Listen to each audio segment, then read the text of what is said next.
All right, I want to go across because the issue of women's safety should be a non-partisan one. It should be whether the accused is from BJP or Congress or JDS or TMC. The law must act definitively, the law must act speedily, and the law must act in a deterrent fashion.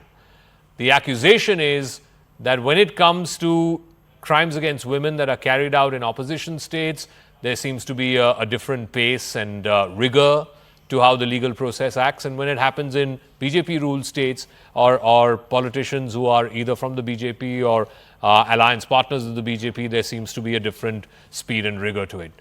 To try and answer that question, I'm now joined by Ms. Rekha Sharma. She's the chairperson of the National Commission for Women. First things first, ma'am, this entirely shocking case that's come to light involving a member of parliament, no less, accused of not just sexually harassing hundreds of women. In fact, it runs over 2,000 is what we are told, allegedly. There are also videos, many of which the member of parliament himself made as some kind of an insurance against these women, harassing all of these innocent survivors. What is the National Commission of Women doing about it? What action are you taking in this regard?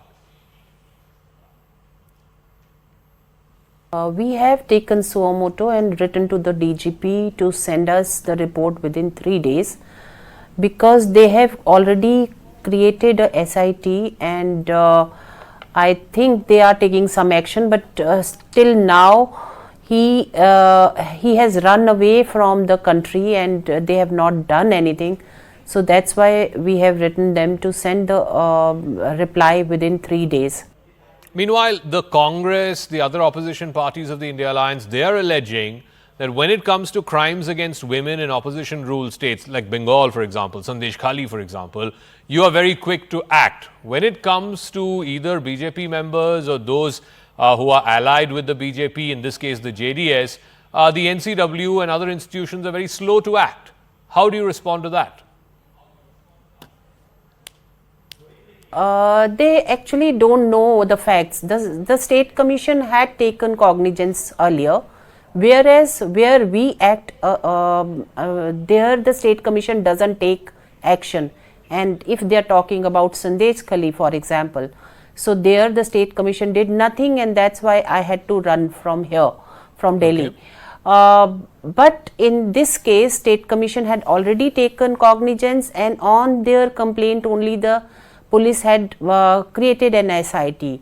Police also took action in other states, like in West Bengal. Police did nothing in Sandesh Khali, and that's why my action was, and it was not that quick, which they are saying.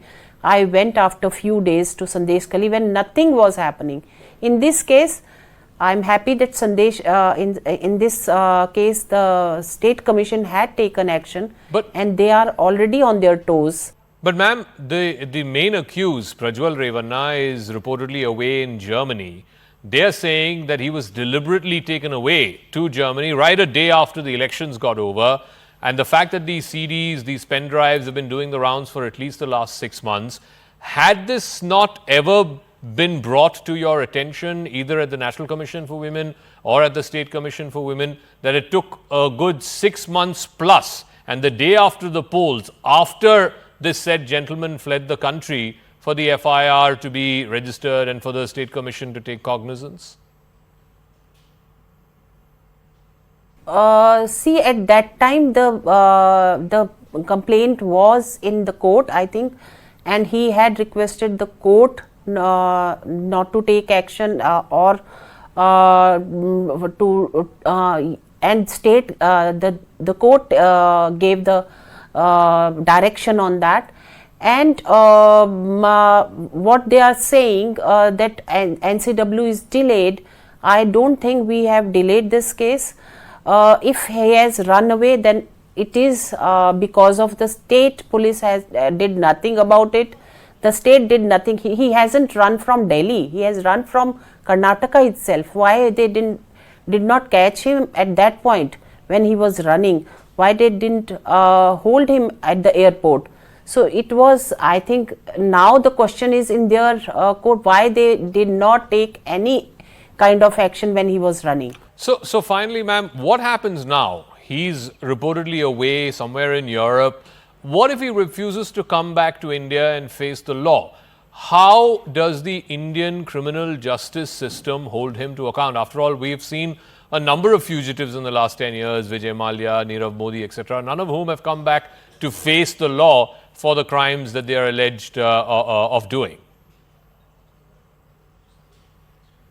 See, then I think after a few days, I'm waiting for the reply from DG. I will be writing to Home Minister also.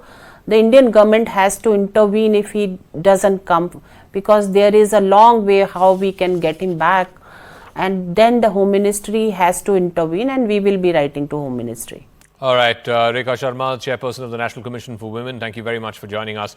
We'll see if your efforts bear any fruit, whether or not this man is brought back to the country and made to face the law.